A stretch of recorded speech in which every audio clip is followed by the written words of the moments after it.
эл арасында жакшы сөз бар да, убакыт бар деген өз ордуна коет деп. Бул биринчи.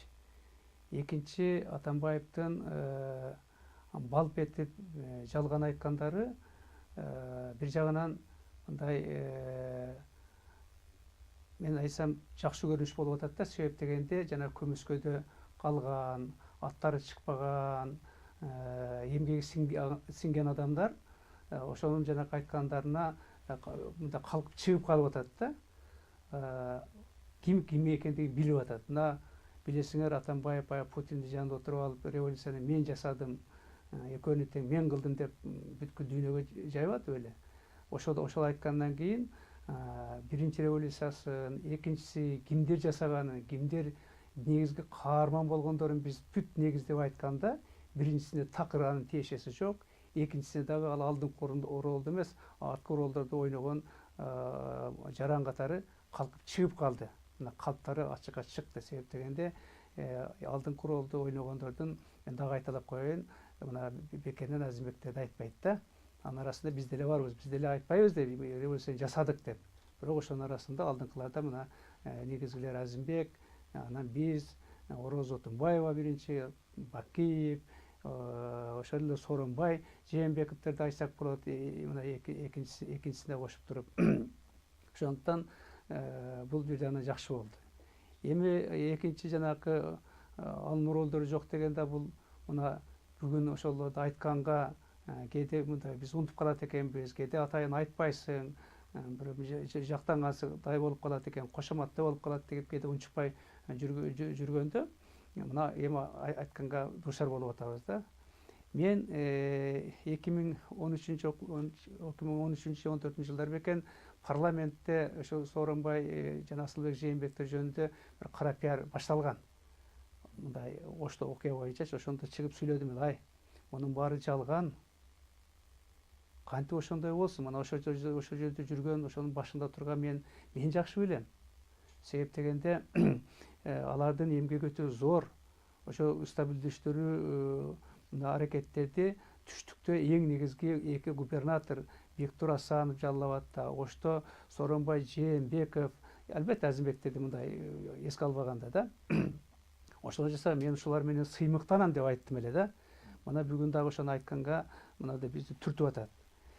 2010 жылы 13 майда жанакы Бакиев тараптар басып алуу болбоду, имараттарды, административдик имараттарды Жалал Абадда басып алды, Жалал Абад областыныкын Ошто да басып алышты. Ошондо мен ошонун алдында биз жана Бакиев качып кетип Жалал Абадка барганда 14 апрелге чоң жыйын митинг даярлаганбыз түштүк регион боюнча. Жалал Абад өзүнчө жана Ошто өзүнчө. Ошо Бакиевге каршы, Бакиев көрсүн, бул жерге батпайт, баары бир эч мындай тыянак чыкпайт дегендей көрсөтөлүк деп атайын уюштурганда, мага Оштон чалып калышты. Эсмаил Саккович, биз 14-үнө жетпей мындай үлгүрбөй атабыз. Себеп дегенде ал айдакы жана биздин атуулдарды колдогондорду кара кулжадан алып келиш керек, убакыт керек дегенде мен мейли бир күнгө жылдыргам. Кийин көрсөк, кээ бирлер ошентип ошол күндү башка нукка мында пайдаланганга аракет кылган экен да. Себеп дегенде Бакиев 15-inde барбадыбы Ошко. Ошондо мындай толку мына көрдүңүзбү, сиз ушундай кылып тосуп алабыз дегендей дагы максат менен койгон экен. Тилекке каршы мен ошондо телефон менен чалып Сооронбай Жээнбек менен сүйлөштүм эле. Ай, иним ушундай болуп аттыр, ушундай деген имиштер бар десем, ака, биз кандай келсе ошондой кетиребиз. Мына биздин эмелердин баары келатат. Кудай кааласа өзүбүз башында турабыз. Эч кабатыр болбоңуз деп экөөбүз телефон менен сүйлөшкөн да. Мына ошондуктан 15-inde барды. Барганда Бакиевди жана кинотеатрдын жанына барган экен да. Ошол жерге барганда алар барып жана эмени резиденцияга барып туруп, ошол жерде эми экинчи биздин борбор катары мен ошол жерден башкарып калам, элди бөлөбүз деген булар саясат болгон. Тилекке каршы именно ошол Сооронбай Жээнбеков, Асылбектер башында турушуп, элди үгүттөп, ошол жерге каршы туруп, эмеге киргизбей, жанакы резиденцияга, ошо кинотеатрдын тегерине келгенде кайтып кууп чыгышкан. Мында айдашып да, ал эми ошол учурдагы азаттык радио телекомпаниялар радиолору бары тартышып көрүшкөн, эми муну тарыхты мындай алып чыкса калкып эле чыгып калат да бул сөз. Анан ошол чоң митинг өткөргөндө анын Сооронбайдын тегерегинде именно менин жактоочуларым, алайда келген аксакалдарыбыз сөздөрдү сүйлөшкөн. Сүйлөшүп туруп жана келгенден кийин кууп чыгып ошо бойдон ал өчтү да. Мына ошону бүгүн мындай ачыкка чыгарганга туура келип атат. Себеп дегенде жанакыдай жалганды жаап булар баштарын кумга сайып койгондой эч нерсе кылган эмес, коркуп жүргөн дегендей айтып атпайбы? Бирок андай эмес да.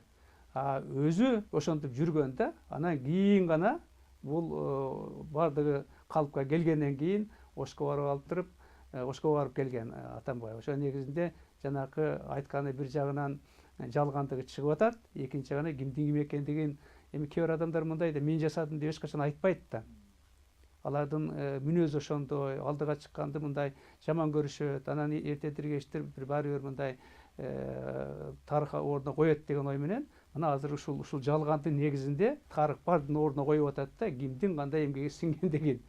Бул дагы бир жакка пайда болуп атат. Хотя убакыт өттү, учурда айтылбай калды, учурда белгиленбей калды. Мына ошол негизде мен ойлойт элем, канчалык көп балп этсе, ошончолук көп чындык кайтып калкып чыкканын бул өзү түшүнбөй атат да.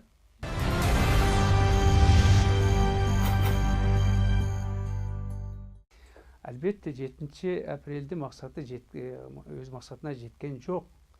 Анын бардыгын буруп койгон өзү Атамбаев болуп калбадыбы? 7 апрелдин негизинде адилеттүү бийлик, адилеттүү мыйзам, адилеттүү өнүгүү, элге мындай кордук көрсөтпөө, эми көп да анын артында. Ал болдубу? Санап көрсөк, кече дагы айтып атпайбы? Президенттин эң биринчи милдети дейт, бул элдин жана мамлекеттик бийликтин биримдиги деп тур. Ал биринчи беренеде Конституцияда белгиленген да. Бирок ошо беренени өзү аткардыбы деген суроо бериш керек да. Өзү аткардыбы? Эгерде Нарындын элине бир аттуу коюп атса, Таластын элине экинчи аттуу коюп атса, анан башка атуулардын дарегине 3-чү, 4-чү, 5-чи мындай ыплас аттарды коюп атса, бул биримдикке калып келдиби? Келген жок да. Анан кийин жанакыдай бийликтерде болсо парламентти чимкирик деп отурса, бул кайтып мында бардыгын бөлүп аткан да. Мына өзү ошону жасап атат да. Кайтып бүгүнкү президент именно ошол берененин негизинде элдин биримдигин сактаганга эбегейсиз чоң салымын кошуп атат. Кантип? Мына бардык катмар менен сүйлөшүп атат. Бирине катуу сөз айткан жок. Өкмөттүк эмес уюмдар менен өткөрдү чогулуп. Аксакалдар менен өткөрдү, мурунку бийликтегилерди чогулуп өткөрдү. Бардык тарап менен бул ушинтип мындай жакшынакай биримдикке алып келгенге үндөп, сүйлөп, силердин дагы мындай айтканыңарды биз да угайлык деп ошого кетип атат да. Бул кайтып биримдикти бекемдетип атпайбы? Бир бийликтин бутагына өзү азыр уктуңарбы сын айттыбы? Булар мындай экен, булар вообще мындай экен деп. Сын айтканда кайта ошону биригип, чогуу иштегенге аракет кылып атат. Бул кайтып ошол өзү эмес, Сооронбай эмес, именно өзү бурганын бул кайтып оңдоп, ошого алып кетип атканын ич ачышып, жанакы балп эткендерин да балп эттирип, элге мындай сиңдирем деп аракет кылып атат. Бирок эми сиңбейт, элдин баары көрүп турат да. Ошонун негизинде албетте 7 максатты 7 апрелдеки окуялардын негизиндеги чыккан алдыга койгон максаттардын баарын ишке ашырыш үчүн дагы чоң көп иштерди аткарышыбыз керек. Биринчи ушулардын ооздорун басыш керек да, ушулар өзү токтотуш керек. Себеп дегенде булар азыр бөлүп 2 тарапка, 3 тарапка, 4 тарапка бөлүп эптеп жанакы айтып атпайбы, мен өчүм алам, мен муну жоготом, мен жайлайм деп.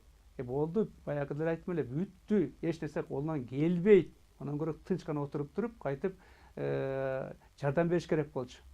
Ошо максаттарга жеткенге мына ушундай кетип атасың. Эгер кемчилик болсо, мен өзүңө эле айтайын, бирок мынандай ушул негизинде багытта кете берген. Мына ошондо Кудай куурса жетебиз деп жардам бергендин ордуна бул азыр жанталашып, айласын таппай калган учуру болгон негизинде айткан сөздөрү ушундай чыгып атат да.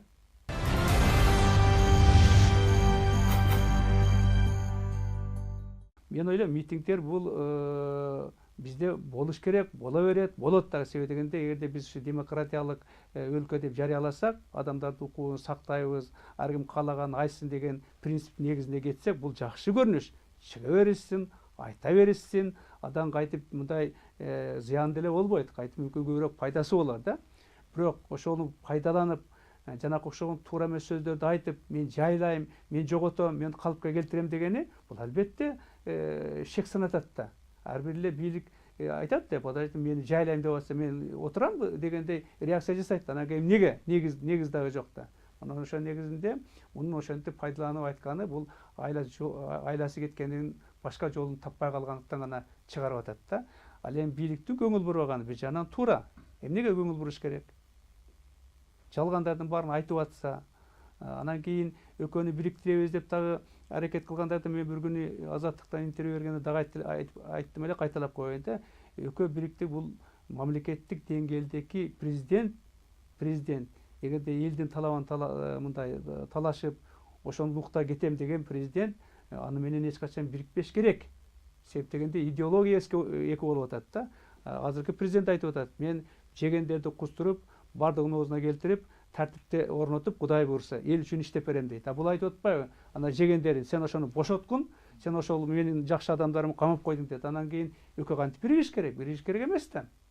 Анда туура болбой калат да. Ошонун негизинде бийликтин мындай мүнөзү бүгүнкү күндө ошолорго реакция бербей, бул эми баарыбыз билип калдык да, айтканда сөздөрдүн эми баары жалган экенин 100% түшүндү. Ошонун негизинде өзүбүздүн ишти кыла беребиз деп мындай эч ага көңүлдү деле бурбай, өздөрүнүн иштерин аткарып атканы бир жагынан абдан туура да. Анын ошол жегичтерди актоо аракетиндеги айткан сөзү, мына түбүн карап көрөлүк, түбүн. Бул азыркы отургандардын кандай жагдай негизинде иш козголду? Ana ошону биз мындай элге түшүндүрүп койсок жакшы болот да. Билесиңер, кышында тез авария болуп, Бишкектин көпчүлүк жарандары бир топ күн үшүп, тез дагы тоңуп талкалайын деген деңгээлге барды. Мына ошонун негизинде парламент комиссия түзүп, өзү алып келген парламент, өзү бардыгын тизмесин мындай аныктап, сен келесиң деп алып келди. Ошо парламенттин депутаттары комиссия түзүп, ошонун чечиминин негизинде мыналар аракет кылган экен, булар болсо ошого лоббист болгон экен деп бүт аныктап, ошолор прокуратурага тапшырма берип, ошонун негизинде иш козголду. Бүгүнкү президент бир сөз айттыбы, сен иш козгон ушунун бардыгын деп фамилиясынан бери. Атамбаев мурун фамилиясынан бери айтып, сот чечими чыга элек деле бул коррупционер, бул жегич, бул камкор, бул муларды ташбаранга алгыла, буларды болсо төңкөрүш жаса мен жоготом деп атат экен, камагыла деп эле ачык эле буйрук бербеди беле? Бир сөз айткан жок. Мына ошо парламенттин чечиминин негизинде иш козголуп, тергөө иштери жүрүп, булардын баарын азыр мына суракка алып, ошол сот процесстери мына башталып жүрүп атат. Ошонун негизинде саясий деген сөз бул эч эмеге жатпайт да, бул туура да эмес. Саясий болуш үчүн алар ошол бийликке, же Сооронбай Жээнбековке, же парламентке, же өкмөткө ушу эбегейсиз каршы туруш керек. Силерди кетиребиз, силер мунуларды аткарган жоксуңар, баарыңар жеп алдыңар, жуткузсуңар, муну Бакиев Акаевдин заманында кылып эл көтөрүлгөндөй. Андай болгон жок да. Анан каяктагы саясий куугунтук. Бирөөнү Сооронбай Жээнбеков туура эмес иштеп атасың, же болбосо мынааң ушундай чыгып калды деген үчүн апарып кармашпыбы? Андай эч факты жок да. Ошонун негизинде жанакы айткандары бул эч бир мындай негизсиз, туура дагы эмес. Бул ошо далдалактап, өзүнүн жегендери чыгып калбасын деп жанталашып айтып аткандардын гана адамдын сөзү. Онун башка эч кандай баа бере албайсың. Эми биз жакшы билебиз да, ушул саясатта кайнап жүргөн, аны менен бирге чогуу жүргөн, анын кыялын билген адам катары, кандай кадамдарды жасаганын көрүп турган адам катары. Ошонун негизинде саясий куугунтук деген бул жалган, бул туура эмес, бул эч негизсиз.